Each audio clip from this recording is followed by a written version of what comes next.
Assalamu alaikum, family. Peace be unto you, and welcome to Sajdah's Monday morning motivation. We're going to talk about vibrational management this morning. So tune in, sit back.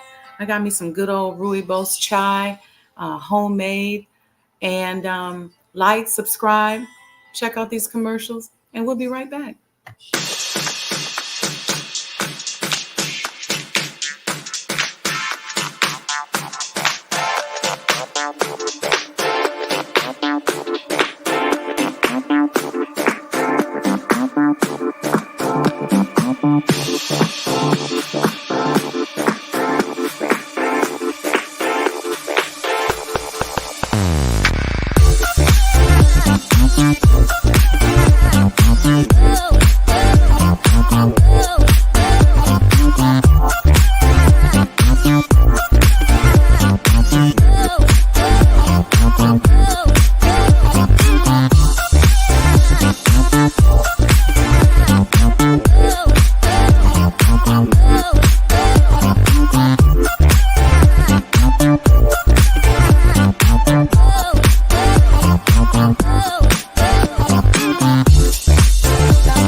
O Allah, guide me among those whom Thou hast guided aright, and preserve me among those whom Thou hast preserved, and befriend me among those whom Thou hast befriended.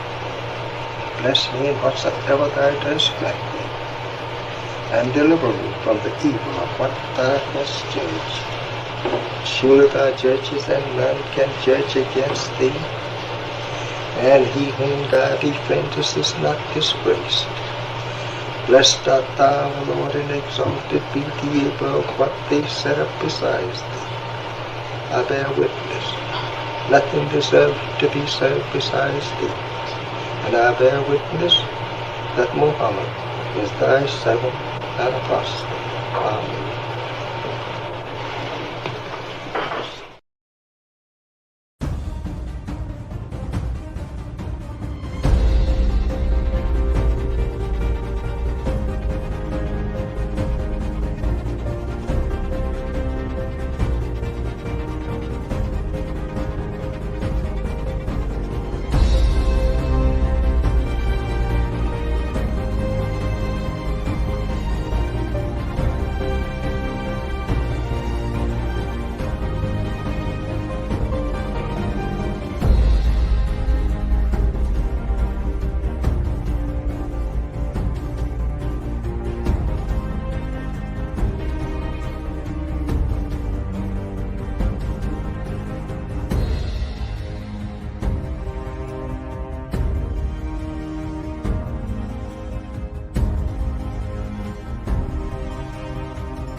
Assalamu alaikum, family. Peace be unto you.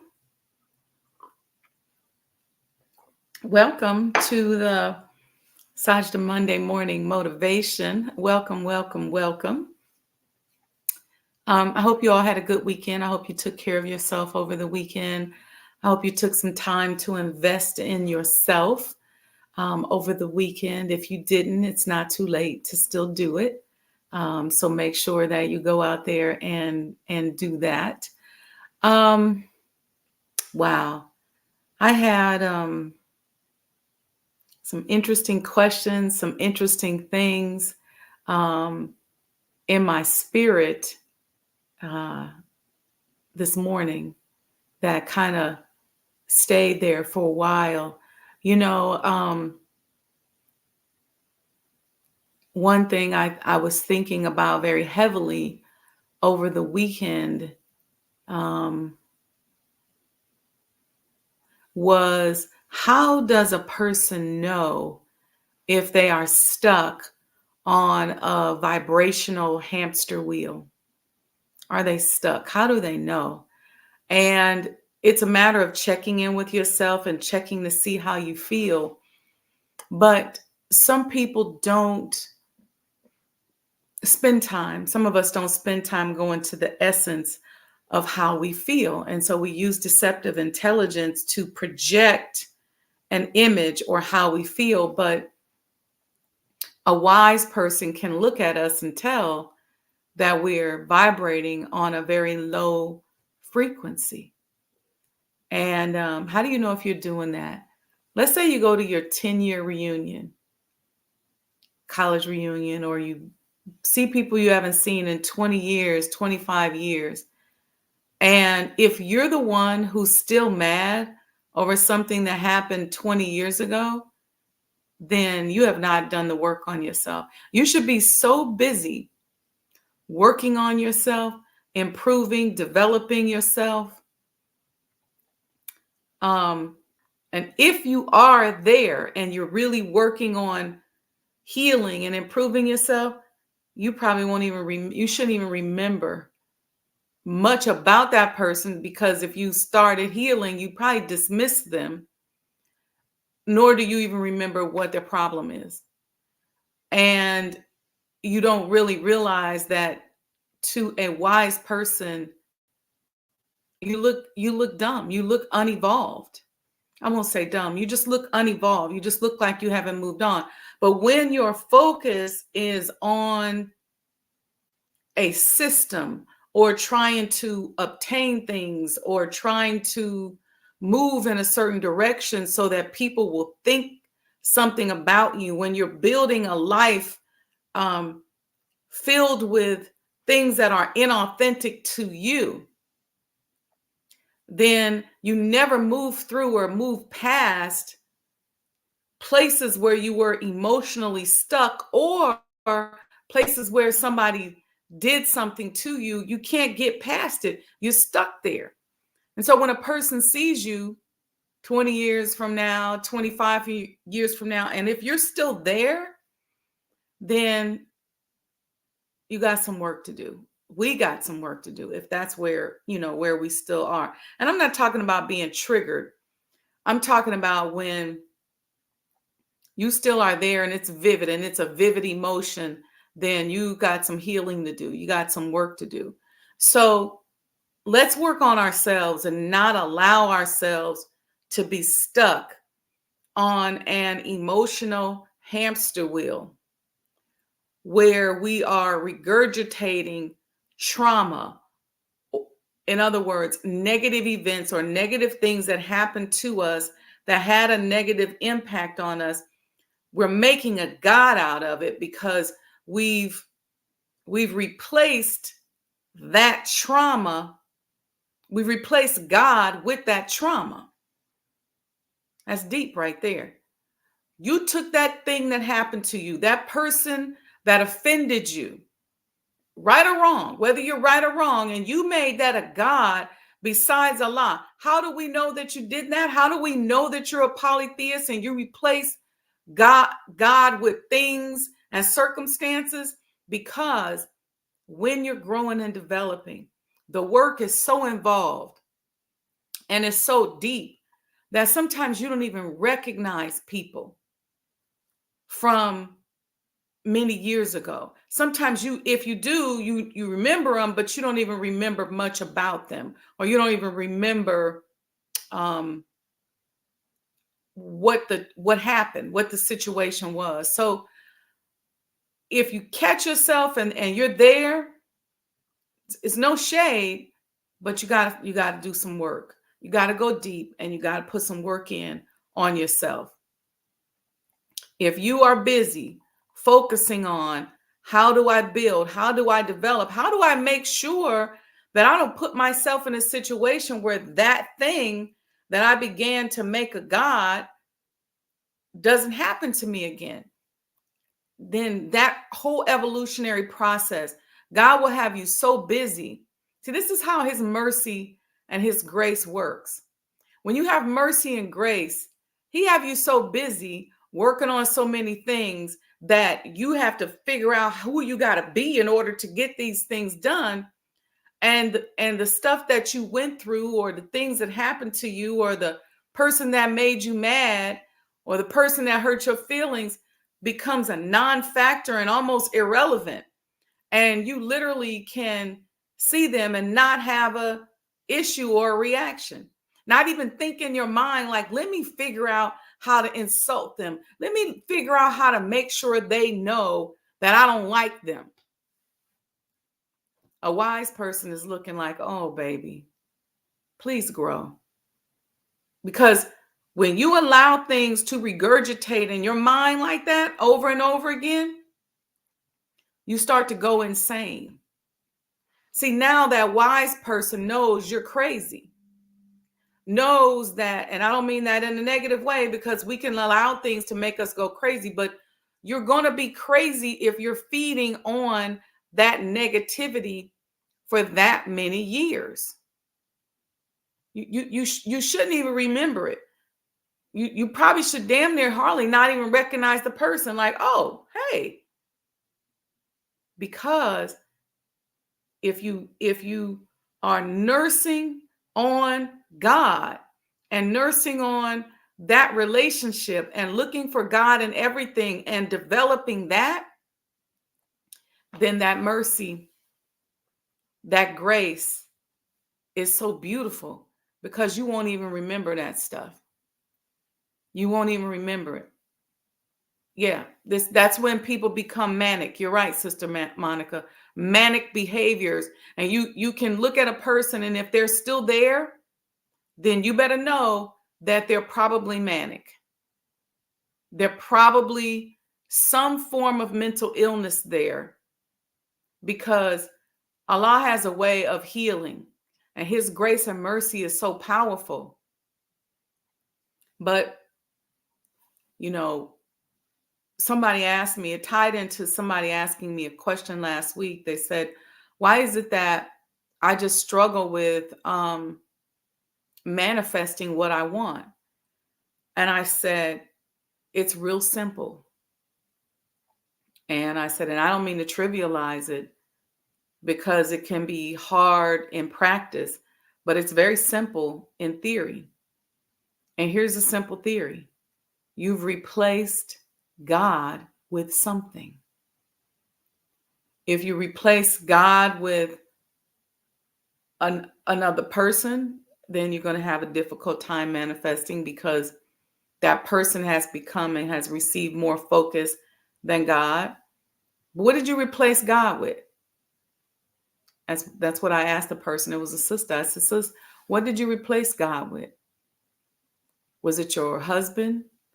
Was it your children? Was it your job? Is it your ego? Is it the lies you've told or the lies you live? Is it the trauma that you just won't let go of? What did you replace God with? And when you go through the library of your mind, the library of your behaviors, the library of your thoughts, the library of your interactions, you figure out what you replaced God with, and you start to work to correct that, then you'll begin to start making things happen. This is why a lot of us just default into a position where I got to default into a position where somebody's just going to give me something. I got to do a quick fix. I got to go get with somebody, marry somebody. Maybe they got contracts. Maybe they got a deal. Maybe they are a famous entertainer or something, but I got to just go get with somebody because I'm not capable of manifesting anything on my own. And I'll go and get with somebody I don't even care about or I don't even love because I can't do it. And so I'll just replace God with them and just kind of rely on them. And then I'll go crazy and be all manic and threaten to cut their throat and all this kind of stuff if they don't give me what I want. All because the faith is not there because I've replaced them with God. Let me know in the chat if this makes sense to you. We have to go through the inventory of our mind. We have to go through that whole library of thoughts, our library of our behavior. What are we doing? What did we replace God with? Did we replace God with food? Did we replace God with a relationship? Are we so busy living a fake life? Did we replace God with the fake life? What did we replace God with? Did we replace God with how we look? Did we replace God with smoking? What did we replace God with? Servant Nasir says, beautiful language. What did you replace God with? Yes. And you know what? I told this person, we were in a coaching session, and I said, I want you to ask yourself this question. And so we just kind of did a short little meditation, went into a little bit of a meditative state. And I said, I want you to say, God, what did I replace you with? And address it head on. God, what did I replace you with? Or however you say it. Allah, what did I replace you with? Spirit, what did I replace you with? Source, what did I replace you with? Jehovah, what did I replace you with? Jesus, what did I replace you with? Whatever you call that entity that you believe in, what did I replace you with? What did I replace you with? And get quiet and allow yourself, because yourself knows better, to tell you what you replaced God with. Brother Ronald says, removing God is like unplugging the cord from the socket where the electricity is present. It is, Brother Ronald, but here's where it's a little more subtle. If it was that, if we were that aware and it was that obvious, because we are so aware, because you are 100% right. But part of our problem is that we're not that aware. So we don't know when we've unplugged from the socket. It's like people who are falling, we call them like they fall out of the nation or fall away. They don't know that they're falling. So when they unplug, it's like there's still a little light there because they're not looking to the source of the light for the light. They're looking over here at the reflection of the light on something else. And when they unplug, even though the light went out, the reflection is still over there. Does that make sense? So they're not looking at the source of light. They're looking at the reflection of the light. So when they unplug, they don't know that they've unplugged. They don't know. And a wise person who knows where the source is and still has their eye on the source knows that you've unplugged. They can see that you're functioning at a low vibrational, low frequency level, but you can't see it because you're looking over here. You're looking away from source. So you don't even know that you unplugged. That's the dangerous thing about it. So the question has to be, Allah, what did I replace you with? And it doesn't have to be a whole lifelong thing. It could just be in a particular subject matter. It could be on a particular subject. What did I replace you with in this situation? Man, this relationship was so tumultuous and it was so challenging. And, what part of this do I need to own? What did I replace you with? So that's what we got to look at. First, we got to turn ourselves. It's like it tells us in our prayer, turn ourselves towards Allah. That way we can see when we unplugged. Because we don't know. A lot of times we don't know. When we are flailing around in the darkness, we don't even know. Have no clue. Satan comes in when God is replaced. Yeah. I would say that. And for those who don't get that energy that is opposite of the God energy, opposite of the creative energy,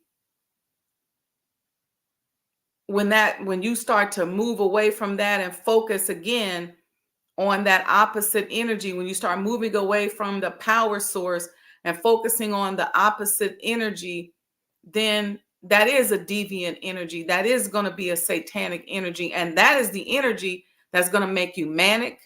It's going to make you depressed. It's going to make you crazy. It's going to make you want to do crazy things. That's the energy that's going to make you want to do that. Let me see who all's in the chat here. Let's see who we got. I see y'all in the building. Okay. We got, this is Brother Robert 11X. Assalamu alaikum. Listen to good, inspiring music and laugh as often as you can. Yeah. Yep. And check in with yourself. Check in to see how you feel. Wa alaikum salam, servant Nasir. Sister Monica, wa alaikum salam, sis. Great Monday to you as well. Let's see who we got here. Brother Ronald Robinson, Sister Zakia, wa alaikum salam. Yes, yes, and yes. Yeah, this is really working on healing and working on getting healthy, really going into yourself and studying yourself. But check yourself. Who are you still mad at from 20 years ago, from 30 years ago? Let's start right there, because you should not be dragging around some petty crap from years ago when you and probably the other person was both immature. If you're still dragging that stuff around, stop right now and say to yourself, Allah, why am I making a God out of this? And you may say, I ain't making no God out of him. I just don't mess with that person. Okay, stop right there. If you don't mess with the person, you just don't mess with the person, but you're making a God out of it because you're not allowing yourself to be healed. It's like people who go to that high school reunion and then they come out all upset and emotional. Well, you got to allow yourself to heal. Yes, you're making a God out of the problem, because if you were working on yourself and you had your eye on the sparrow, as they say, then you'd be so busy thinking, focusing. The grace of Allah, the mercy of Allah would be all over you, that you wouldn't even be able to think about what that other thing is. You wouldn't even be able to think about, let me figure out what I can do, how I can do something. This is why people who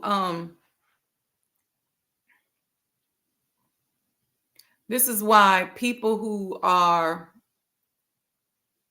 sellouts in their community,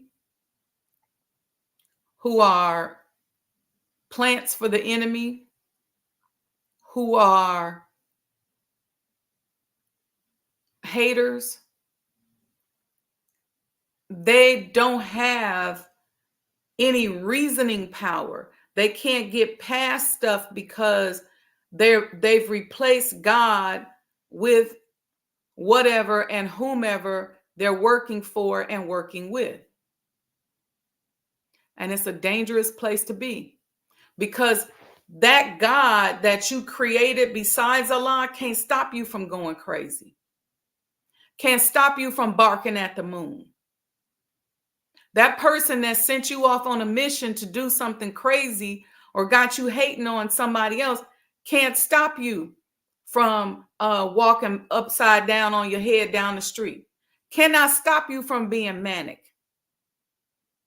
Can't get you off them meds that you on. Can't get you off that hamster wheel. But what can get you off of it? Love. First, the love of self. And we got to be so conscious of our vibration, so conscious of where we are, even when it comes down to spending money. If you walk into a store or you go and buy a service and the people don't respect you and they treat you a certain kind of way, you might have to continue with the transaction because you're already in it and it may be more detrimental to disrupt it. But don't take yourself back there again. Don't go back there again. Don't follow your good money after bad energy. So we're checking in with ourselves. We're not holding 20, 30, 40-year-old grudges. We're so busy working on ourselves. And then our everyday lives, we're paying attention. Where's my money going? Where's the good energy? Where am I plugging in? You walk into a store and they start following you around, acting rude, don't want to help you, don't give them your money. I was in a store and I wanted to check out a perfume. And the woman, because it was a really expensive perfume, and she just walked past me. And at first I thought maybe she was just going to get something or doing, but she just kept walking and then went down to the other end of the counter and looked back at me. And I said, you won't get no commission from here. Somebody else got this. You will not get it. And some people may say, well, you ain't hurting them. Yeah, I'm not trying to hurt you. I'm helping myself. Because I know if I go to another place and go to the counter and look at that same perfume, and I know if I'm vibrating on a high level, I'm going to leave up out of there with samples and, a little bit extra, a little bit of something, and maybe enjoy myself during the purchase. But I'm not giving it to you because you will not get commission off of me and you treated me like that. So it was a Black woman and she went to the end of the counter and just kind of looked back at me. And I'm going to tell you something about me. I'm rarely, if ever, nasty to people. So I know I wasn't looking mean or looking crazy or being mean. And then a white salesperson, when I got ready to leave, tried to stop me. And I told her, I said, I would stop and give you my business so that you get the commission. I said, but this woman down here, I said, I don't even want you guys to get this expensive sale on your books today because of how she just acted. She was like, oh, no, I'll take care of you. I said, no, it's okay. Somebody else got it. And I'm going to go there. And if they don't act right, then I just won't get it or I'll go somewhere else. But I'm not going to follow my good energy money with bad energy service or situations. And there's been times where I was in a transaction with somebody, not a retail transaction, but let's say a service. And the person, I just didn't like the way they talked to me. I didn't like the way they treated me. I didn't like the way they acted. And I just said to myself, you know what? Not using them anymore. Because this is the thing about being in the service industry. And we should all make sure we remember that. Remember this, it's one thing if you're selling something on a retail basis. You sell the person, you're nice to them those few seconds, you ring them up, give them their bag, and they're out the door. And so there's not a lot of emotion attached to why they came in the door to purchase that item from you in the first place. You're just trying to create an experience, make them feel good, get the sale and send them on their way. But oftentimes in the service industry, people are coming to you because they need help. Whether you're an attorney or an accountant or you sell insurance, whatever, a PR agent, most of the time the person is coming to you because they need help with something. And embedded in that need for help, okay, is an emotion.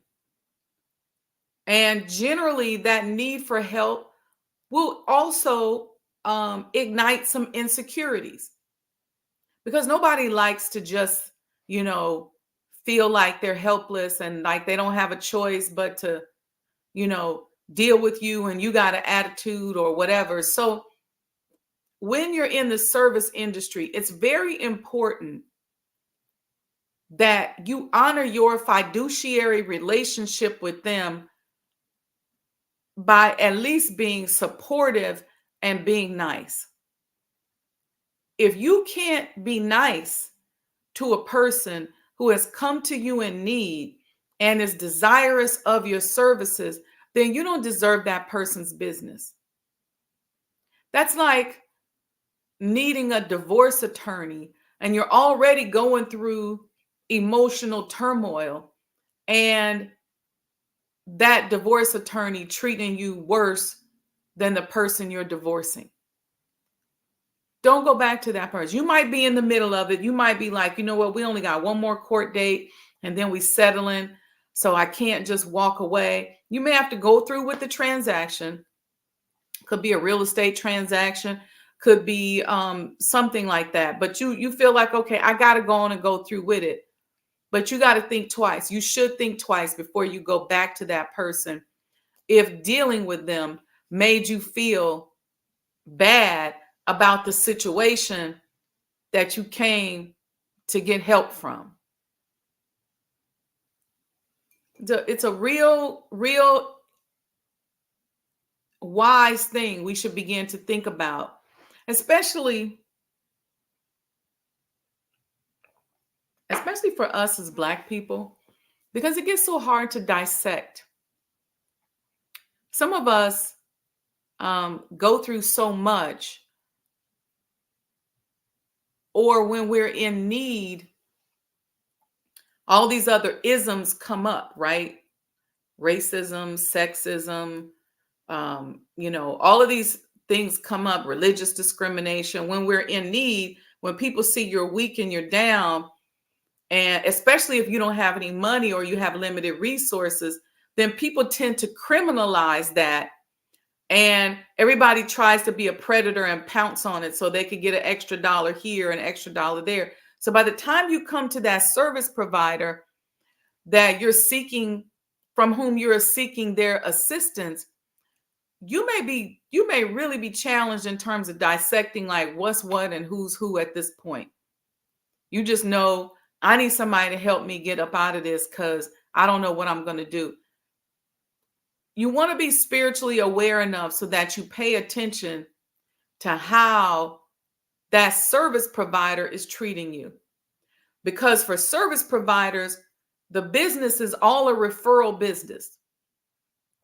So you as a good customer can refer, 2 people to them, and those 2 people can refer, those 2 referrals can turn into 4, then those 4 can turn into 8, And then those 8 can turn into 16 repeat customers. So the referral business is a very sensitive business. And I strongly urge any of my coaching clients that are in the service business, if you don't make it a habit of treating people with respect, with treating people with giving them a level of confidence that you can at least handle your fiduciary responsibility and be respectful and friendly about it, then you should get out of the business. You should get out of the business. And you're right, Brother Ronald. There are a lot of scammers in the market. I think even more than scammers, because a lot of times we can see scammers. How do we see the scammers? Oftentimes we see them, especially if we kind of wake up and get through our emotional trauma, we can see the scammers. But you know what we don't see is we don't see the predators, because those predators are cunning. They know how to make you feel good. Most of the time they may be attractive, maybe something about them that you're attracted to. It could be something as simple as they look nice in a suit. Or it could be something as simple as they work out and they look like they got a great body. This is men or women. It could be something simple as that, but it's something that they do that first attracts you to them. And then they start preying on you. You get the love bombing. You get the narcissistic behaviors. You get all of that stuff that happens. And that a lot of times we miss when we are in need and looking for a service provider to help get us out of a particular situation. And so we become, what do I want to call it? Like a carcass for a person that is looking to prey on you. Food, we become their next meal. So it's a challenge, because these sometimes they're fraudulent service providers, Brother Ronald, but a lot of times they're real service providers. They really honestly do the work, and they can do the work, but the way they treat you in the process, and the way they make you feel in the process, and the way they talk to you in the process is when your antenna has to go up. And they may very well get the job done perfectly, but your antenna has to be up, and you got to be able to say, but I didn't like the way they made me feel. Because what's most important is how you feel right now in this moment. Do I feel strong enough to move forward and heal? Do I feel strong enough? Sister Monica says, I vet everyone just by nature, so those reviews work well. But I go through a vast amount to see the patterns, meaning if they improved over time or much of the same. Good morning, Mom. Yeah.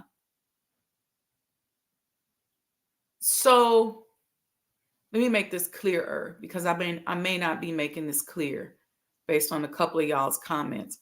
Assalamu alaikum, Sister Imani. I'm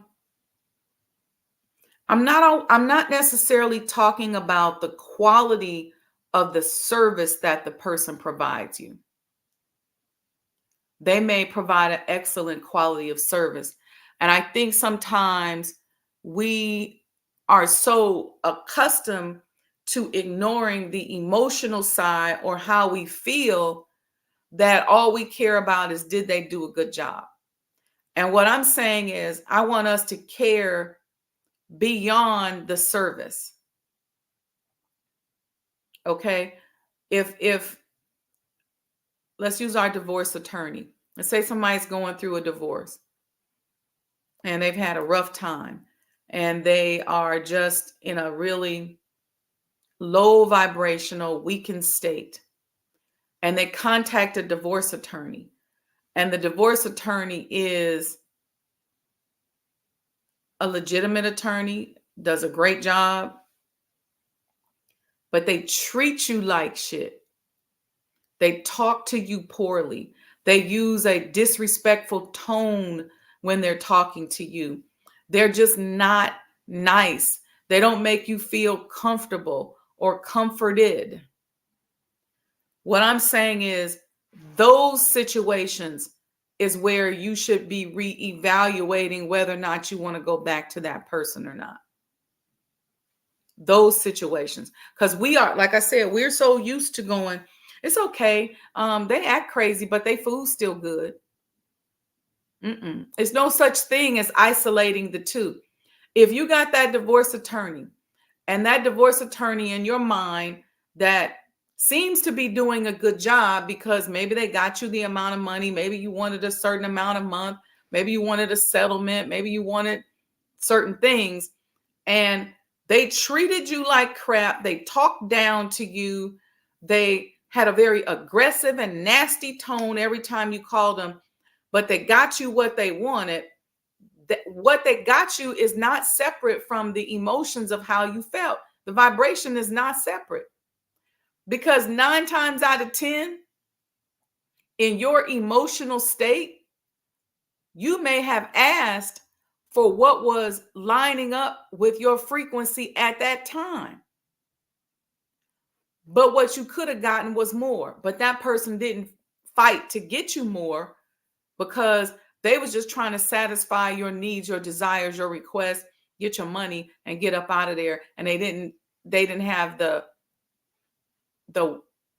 respect to treat you in a certain way. So this is what I'm saying. We should be so keen on how people conduct themselves in business. And I'm not saying they got to be your best friend. I'm not saying that they got to be, walking around waiting on you hand and foot. I'm not saying that. But what I am saying is that you deserve a decent amount of respect. We have to stop allowing the trauma that we are currently in to cloud the treatment that we expect from others. Because sometimes when it ain't as bad as what we're going through, we just accept it. We just go, you know what, I don't even care no more. This is why cleaning up these financial traumas are so very important, because our discernment is off. Our ability to mathematically think is off. Our ability to think clearly is cloudy. It's impacted. So that we're going to announce this week the second financial trauma boot camp. A lot of y'all didn't come, but you got to come to this second one. We're going to be talking about the financial impact of divorce. We're going to talk about the financial impact of foreclosures. What to do if you got served. And so the question becomes, okay, now what? We're going to be talking about some of these financially devastating events and how they impact you. We're going to give some technical advice on how to work it out, how to prevent some of these things from happening, how to fix them once you're already in them. I'm talking about a real tactical boot camp. We're going to bring some subject matter experts in who are going to tell you, how do I prevent this divorce from financially devastating me? How do I stop a foreclosure? And if I can't stop it, how do I deal with the emotions of it? It's going to be what they call it, chock full of services.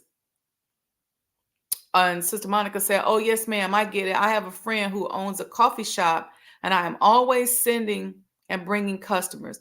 The coffee is excellent, but she can be very crass with people, and her reviews reflect it. Because people buy experiences. But because we are navigating through this trauma, don't go and do business with people that make you feel that way. Don't do it. Don't go into a coffee shop if the people are just mean. Don't go to a attorney, whether it's a divorce attorney or whatever, who talks down to you. Because in those moments when you're in that trauma, you don't need somebody else creating more trauma. And for us as Black people, we're always navigating through some type of trauma. As Americans, we're always navigating through some kind of trauma. But as Black Americans, we usually got layers and layers of trauma because there's so much there. So don't let people pile onto it. Don't let people pile onto it. When you speak to your attorney, your accountant, when you go into your local coffee shop, that should be your little space of relief. Even if something is happening that is undesirable, that conversation, that interaction should give you that little relief. And if it doesn't, don't spend your money there if you can help it. Now, sometimes, that might be the only service provider you have, or the only store in the area, or the only this or that. And you may not have a choice, but make sure you're very keenly aware of what you're dealing with and how that person treated you and made you feel. Brother Ronald said, business referral based from reliable sources. We offer the best option and opportunities. The benefit first, contractor's agreement upon signatures. Don't undermine the wording. Okay, I understand what you're talking about. Even with subcontractors and contractors, if we're talking about real estate, I have put out plenty of RFPs for big projects, subcontracting opportunities, all of that. That's right, Sister Monica, because you don't want that bad energy going down up in your coffee. That coffee ain't that good if they got to treat you a certain way and you got to endure all of that. It's going to be something missing, trust me. But I put out plenty of RFPs for real estate. I remember when I put together an RFP for when we were building the hospital, and we would put out for the different clinics and spas. I'd put an RFP, but this one was a big one, and I had narrowed it down to these contractors, and I wanted it to be a Black contractor, and my business partner wanted it to be a Black contractor, and we had talked about it, and we were trying to see, if we could put this kind of team together, just a community pride, right? And I remember everybody coming in, and when we were doing the interviews after people submitted their bids and we narrowed them down, I didn't tell the people who I was. So, because I just wanted to see how they treated me, if they didn't know that I was the owner of the project. And so I didn't say anything. And there was one Black contractor who just didn't show up at all. So, they didn't get the job, but there was one who did. And every time I asked the man a question, he ignored me and was addressing my engineers and my architects. And I just kept doing it just until I wanted them to see the type of behavior that I was not going to tolerate. I kept asking questions and he just kind of kept dissing me. And then finally, I said, what experience do you have with healthcare construction? Now, if you know anything about construction, you know that when you start dealing with healthcare, especially a surgery center where you got radiology equipment and some places where the walls and floors have to be thicker and you have to place those rooms in certain parts of the building so people don't get radiation damage. It's a whole process. And then the FIGLY guidelines are very strict. So you got to deal with the federal and the state guidelines. In our case, we were in Maryland, and Maryland's guidelines for building healthcare facilities was stricter than the federal guidelines. Sometimes, a lot of times, the other way around. But in this case, Maryland had a lot of little quirky things. And so I wanted to make sure that a contractor understood that, how to deal with a fire inspector, not just a fire inspector, say for a restaurant or whatever, but a fire inspector for a healthcare facility. And he looked at me and he said, "What are you talking about?" He said, "Construction is construction." And then he turned to the engineer and the architect and started back talking to them about something. And I said, "You know what? I'm going to stop the meeting." So by that time, my engineer had had enough and he told him who I was. You should have seen his face. And I said, "So I think it's safe for you to assume that you are not getting this project." And so he started trying to explain, and he said how he got so excited.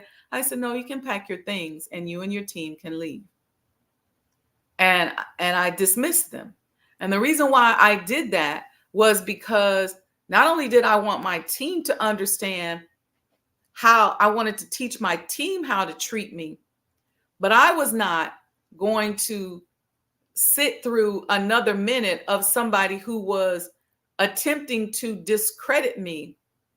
And the only thing he knew about me was that I was a Black woman sitting at the table.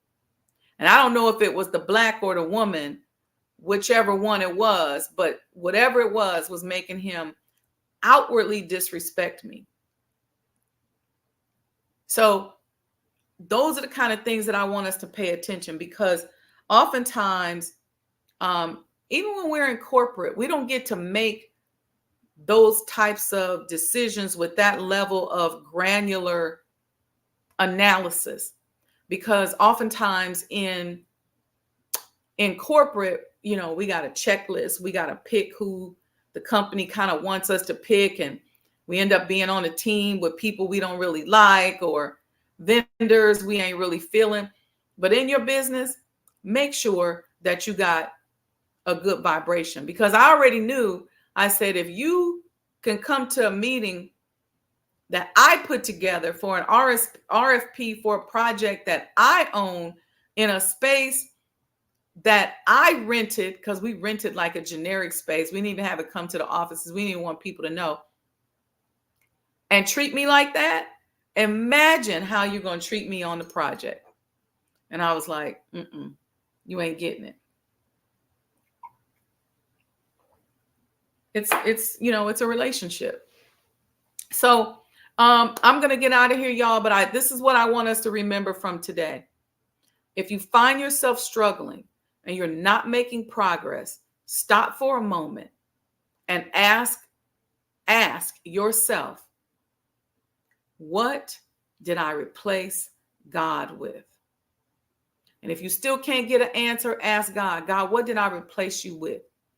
Because most of the time, the reason why we're not manifesting, the reason why we're not getting what we want is because we've replaced God with something.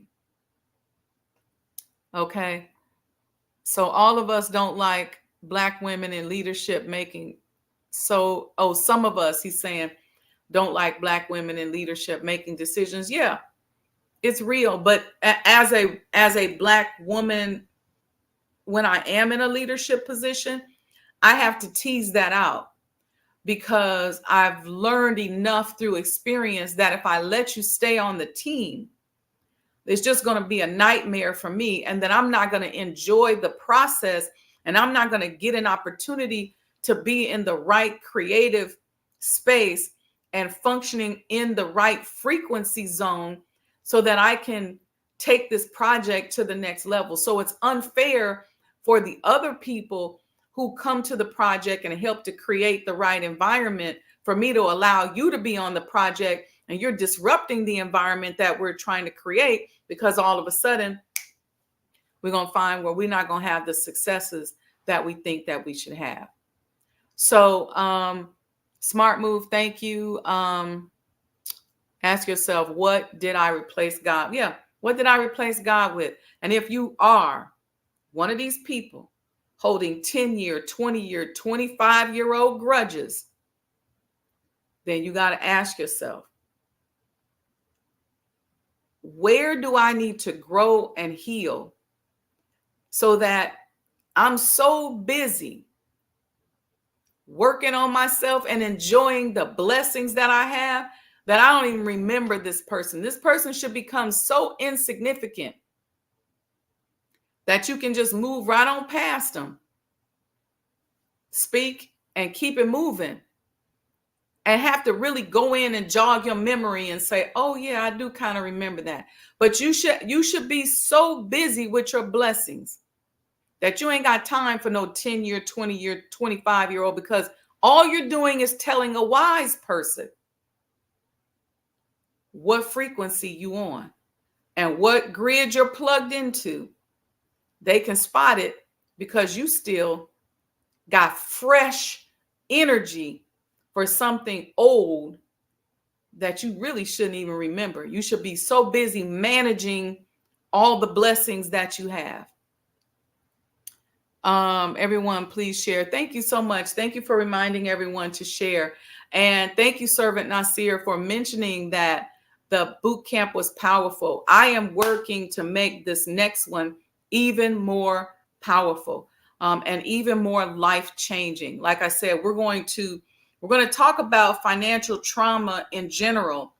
And we're, of course, going to have our spiritual tools, but we're going to talk about the financial trauma of divorce, the financial trauma of being in foreclosure or evictions. A lot of people facing this housing crisis that we have all around us. And what do? Part of what causes trauma is because a lot of people are just like, I just don't know what to do. I'm in this situation. I've gotten myself in this situation. I'm in trouble. My husband left me. My wife left me. I got sick, whatever. I'm in trouble. But what do I do? How do I prevent this from becoming another layer of trauma? And so we're going to dig into that. We're going to talk about the technical and functional things that you can do. What paperwork can you file? How do you prevent that divorce, that foreclosure, that eviction from creating like a whole total breakdown and financial devastation that could alter the rest of your life? And I'm talking about just moving with a level of integrity. Some of you all who attended know that we took a vow at the beginning of the boot camp. We said, I'm going to stop lying to myself and I'm going to face my problems head on. If you in the chat and you attended the boot camp and you remember taking that vow, that's what we're approaching. That's how we're approaching this healing process, is taking responsibility. Not going, hey, let me see what 800 number I could call and run this quick scam and get myself up out of it. Getting to the bottom of how did we get here? And now that we got here, we got to deal with the healing and we got to deal with how to stop it from becoming a devastating event. If it's an eviction or a foreclosure, how do we recover? How do we get ourselves out of it? How do we satisfy the situation that we're in so that we can remain whole and safe? If we're in a divorce, how do we navigate it? How do we deal with it? How do we prevent it from being, like a one-sided thing where we get left holding the whole bag? So these are things that we have to talk about, because while these are very much American financial traumas, for us as a people, we got all these layers, that we're dealing with. Most of the time when you talk to somebody, they may say, you know what, I got sick. I got served foreclosure papers. My auntie died, and that's the one who raised me. My son went to jail. And so there'll be all these layers of trauma, like all on top of one another. And so unraveling that and figuring out how do we how do we deal with these kind of things, is what we want to help us to do so that we can move forward and unite, do for self, love ourselves, accept our own, be ourselves, just helping to aid us in following those instructions is what the goal is. So stay close. I'm working on it. Hopefully I'll be able to get that out here today or tomorrow. Y'all know me, it's going to be a series of advertising. The advertising is going to unfold. You'll see the general commercial. You ought to go out there. We do have a sponsor, so the cost will be a little bit less this time. I'm just trying to see how we're going to work it out with these financial experts that are joining us. But y'all already know, if people don't want to come and they ain't about helping us heal, we're going to figure it out. All right. So Sister Monica said, it absolutely was a great financial trauma boot camp. Looking forward to the upcoming one too. Yes, ma'am. Praise be to Allah. I'm so glad that you liked it. And I'm so glad that it was of value to those of you who attended.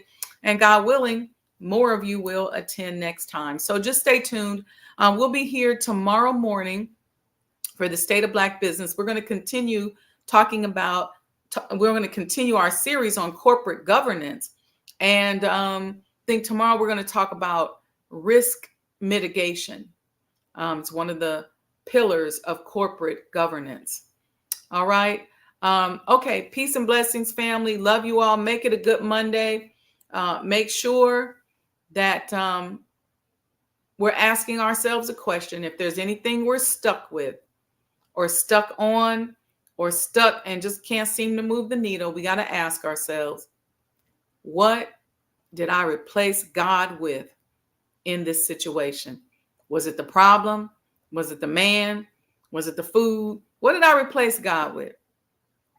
And you'd be surprised that once that answer comes up and you make that tiny little adjustment, things will flow so much better for you. Okay, family, love you all very much. Wishing you all more peace and goodness than you've ever experienced or imagined.